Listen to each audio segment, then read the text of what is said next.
connected, and we are now back to normal with our usual setup. So, good morning to you. Good evening to you, Tommy. The LinkedIn is now linked. Mm. Anyway, Gordon, you're up early today. Usually, a lot of times, it's 5 o'clock Chicago time. I anticipate that you usually get up and you have to get your coffee, but you seem to, like you got a head start today. no. I just got a little more disciplined in waking up at the time that I'm supposed to wake up, which is 6 a.m. for me.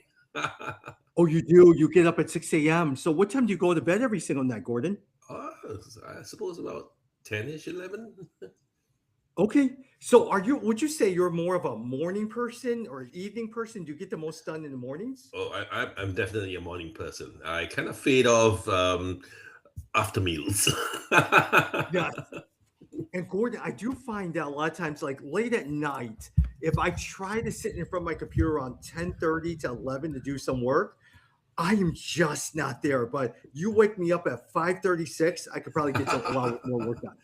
Right. So this is about the peak of your performance day. Yes, because right after that, I have to cook dinner tonight. So tonight I got to make spaghetti and lasagna, and then from that point it'll go downhill from that point on. Well, that's good. Our body needs time to shut down and restart, recharge. Yeah, Gordon, how's the weather out there? You know, Chicago is a little chilly these days. The whole U.S. right here. I was supposed to be in D.C. for a conference, a seminar. It got canceled because of the not, amount of snow. So I'm here in Chicago. Everything's got canceled. And what about you over in Singapore? Well, Singapore's great. I think we're benefiting from the very heavy snowstorm up north because it's really cool and nice. Although Singapore, as usual, is very hot. Yeah. The sunshine beats down on us, but the winds are nice and cool, so it's very pleasant. I had a really pleasant day yesterday out at golf. Yeah. Now, humidity. Is there a lot of humidity?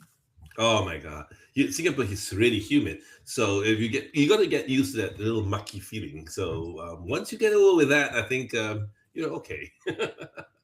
So even though it's a little chilly out there and there's a breeze, it's still muggy. Yes, well, less muggy, but it's still Singapore's always humid. I think it's the fact that we're an island. Yeah. Hey, today we're going to talk about this article. Don't underestimate the value of professional relationships or professional friendships. Don't underestimate the value of professional friendships. For you, a lot of times is can you think who is an example of a friend that you had, a coworker that you really developed a friendship with? Can you think of one that really Ah, epitomizes this article? yeah. In fact, all of my very good friends now are from my workplace or from my career. And so I used to joke that when I was working at JP Morgan, we were so intense at working and had long hours. I kind of lost all my old schoolmates. Yeah. And for you, a lot of times, how did that friendship develop? Were they clients of yours? Were they people that you worked on the same team, or were you on different team? What made the friendship so strong all those years? So in my case, most of them, practically all of them are my colleagues, people who worked as my peers. Some of them were my superiors. A few of them were actually people who worked for me and my team. Ah, got it. And for you, a lot of times, what is it about that friendship? Like for those, were you guys just as close when you guys were working together, or did the friendship develop after you started working, after you left? I think there was a group that kind of we had a rather professional relationship until I kind of left it, or towards the end of what my time there. Then we became friends. Obviously, the people in my team really became friends when I quit my position. Right? I think we could relate to each other more as friends than as a boss and teammate. Yeah. The article, one of the things I'm looking at your summary here is professional friendships are not a luxury. They're a strategic advantage in a world where trust, learning, and collaboration are essential. Building genuine relationships at work can boost performance and well being. Talk to me about what that means. Well, so I was in jobs where the professional relationship was very highlighted, very prime, and it just felt like I went to work, and that was one part of my life, and I went home, and that's a different part of my life. And I think that dichotomy made it feel like, well, I didn't have friends at work. Yeah, yeah, because 60% of your time is spent at work. And so a lot of times you want to be able to develop those relationships. It makes work more fun. It makes it more meaningful that you get a chance to work with different people who you are that you enjoy and that you're working side by side. And yeah, there's a task at hand. And yeah, you have to oversee them. Yeah, that you have to report to them. But when you are definitely friends, you're able to work through some of those things. Exactly. And I was, as I read this article, I was thinking through what made some relationships friend relationships, and so what made some relationships just professional relationships. And I was thinking like, actually, it's a kind of a two-way thing. If the person reached out to you with a smile and say, "Okay, I would like to enjoy working with you," and you indeed did enjoy working with the person, then we became friends, and I think that was important. Yeah. One, the first thing that you said is here's how to develop an integrated approach. Lead with the personal. New business friendships form through shared values and identity, not utility. Don't start with professional gain.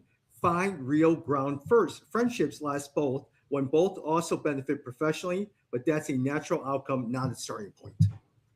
Yeah, so I think the article itself talks about money being the motivator in this case, and I think for me it not wasn't just money; it was also this idea of professional things and KPIs and things like that, and getting the work done. If all we ever focused on at work was getting the work done and nothing beyond that, so it's an attitude thing. Then the relationship will remain as professional relationships, and we wouldn't ever get beyond that and to become friends. Gordon, did you ever find that you had coworkers who didn't want to become friends? Yeah, you tried to develop a friend, but for them it was just work. We were there just to work, and that's it. Yes, and I think that happens to an entire team when that's the attitude of the leader. If the boss is that way, and nobody really wants to care about it, everyone just showed up just to do work, and then they went on separate ways after work. Yeah, yeah. Okay, now here's the other thing. Do you ever have you ever been into a team or seen a team where they become so friendly and so chummy that they didn't get the work done? Wow! I don't know. I've never been in such a team, but certainly, yeah, it's good to have chubby friends. I think we all were responsible enough to kind of egg each other on and say, "Hey, come on, get up and get things done." And the reason and as much as we talk about leading with personal, is I have seen different team members. I have worked with different people where they were such good friends that they would just chit chat all the time, but they would never get work done. Oh no, that's not the way to do Yeah, yeah, it. yeah, I yeah, mean, we show up work to get work yeah. done. And this is the thing, as much as you like each other and all that stuff, lead with the personal. Bond over golf, bond over soccer, bond over something like that, in which you guys are able to develop those friendships. But yet at the same time, you still gotta get work done. Yes, I mean, I don't know if this is typically Singaporean, but we usually bind over a meal or have an after work drink, and I think that's really nice because after work you just kind of sit and talk about the day or talk about the work that you've done or the work that well, it's really quite fun talking about things that other than just oh, we got this project to be that finished and so on and so forth. Yeah. The second one is rethink what friendship means. If your definition only includes deep confidence, you're limiting potential. Broadening it to include people you simply like spending time with. This mindset shift increases the overlap between your social and professional circles, expanding both. All right, let me ask you a curveball on this one. If you are their boss, how do you navigate that where sometimes as a boss, if you become too friendly, your subordinates or the people on your team will take advantage of that friendship? How do you still have a balance where you still get your work done but you're still also friends? Yeah, no. So as you spoke about it, I started thinking about what the article suggested. Is this recognition of great gradations, in other words, between professional to friendship, ha- is also useful for managing relationships. In other words, there are times when you need to be professional, and then there are times when you can let down your hair, so to say, and enjoy yourself. But I think your questions ask the point that should we be fearful that as a supervisor or a boss, someone might take advantage of that? Yes, I think there will always be people who want Yeah, to take yeah, advantage yeah, of yeah. that. But I think it's a mindset. If we start off as leaders afraid to be taken advantage of, I think that's kind of starting a wrong point. Yeah, yeah. And you always have to look, I mean, as the guy who sometimes gets in trouble for this, sometimes I get so nice when I'm becoming a friend, and people realize in general, I tend to be very nice. So when I'm their friends, I have been in situations where they've taken advantage of me. So I've had to be very careful. So in some sense, actually, I would probably say is I don't have too many friends at work. I'll try to do it, but I know my default mode is I will then get taken advantage of at times. Right. And I think it's important to be able to say that, I don't want to be afraid that you're my friend, but I want to learn how to put you in place. In other words, confront things. Like Yeah. if things need to be done, it needs to be done. Yeah, Just that. yeah, yeah. Nothing And so, personal. and wouldn't you say a lot of times allow it to naturally develop? And so some people naturally become friends. And so see Yeah, where it goes. And maybe you'll bond over certain different things, but as a boss, you still have to have boundaries within that.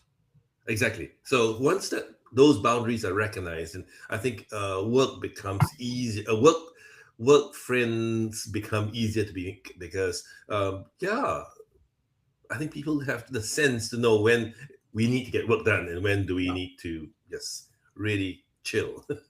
Third one, widen your view of relevance. Don't dismiss personal context as professionally irrelevant. People in your life, like friends, neighbors, family members, can offer surprising insight, support, or connections. Be open to value from unexpected places. Yeah, so here I'm thinking about what it means to have a network. Often we think of networks as being at cocktail parties. Yeah, that is a very forced kind of idea of network. But really, the real network you have are the friends, the relatives who can help you. Maybe when you talk about getting work done. For example, whenever I'm doing coaching, I'll tell my coachees that hey, just recall the friends that you made at work, the relatives or friends that you have in related industries, and yeah, they would make you a great network. And so the professional relevance is important here among your Yeah. friends. Yeah, there. Last one, give and ask without overthinking it. Favors strengthen bonds. Offer help when you can. Don't hesitate to ask for guidance. Small acts of generosity can transform acquaintances into lasting friends and allies. I really like this part. I'm going to ask you, Tommy. If someone were to ask you for a favor, how does that change your attitude towards that person? In at least what has worked for me in life, Gordon, is I always believe that if I can help, part of the things of being a good friend is you serve well. So whenever you sit there and they need help or you can, you do your best. Now, at the same time, is if you keep doing it and once in a while you do feel like you're being used, then be careful. But in all friendships, offer first what you could do to help and to serve well. Exactly. And I thought the author of this article was great because he said, in order to become good friends, why don't you start asking for favors? Like, asking the Mhm. person to, hey, help me, or hey, can you get me a drink, or something like that, A small thing that doesn't make doing the favor going out of the way too much. But I think that's an interesting approach to how you could create friendships at work. Yeah, yeah. But at the same time, still have that good balance. Be careful of Yes. those who ask too much. But for you, a lot of times, don't be always the guy taking within the friendship. Exactly. So a give and take kind of relationship is important. And then this is where I'm reminded of an old English saying I learned as a small kid. A friend in need is a friend indeed. So Yeah. if you're the guy in need, then you become a friend indeed. But if you are always the guy constantly in need, nobody wants to be around you too. Exactly. Then you're always a taker. So that's not right. Yeah. Well, Tuesdays with Gordon. Gordon, what is it about this particular article that you enjoyed? Well, like I said, I think the last part was quite interesting because often we a little bit not so great at asking for favors. That's probably you and me. But of course, the other side of things, some people are just like to take advantage of everyone. So I think that's when you put them in place. Yeah, yeah, yeah. Gordon, a lot of times, is there one friend in your life that you think of that has really stuck with you from your days at work to where you are now that you still spend a lot of time with? Yeah, actually, when I first knew her until now, I kind of like developed a really good friendship. I was her superior. I mean, she reported to me, but I think we became great friends after that. Wonderful, wonderful. And also, a lot of times, you have the male dynamic and the male female dynamic as well too. And there's nothing better is when you can have a professional friendship with both male and female, and at the same time value each other and really learn to love and care for each other. Yeah, no, so I think the boundaries at work certainly helped in putting that in the right place. You got Tuesdays with Gordon. Thank you so much, Gordon. Thank you. Yeah, we'll talk soon. We'll talk.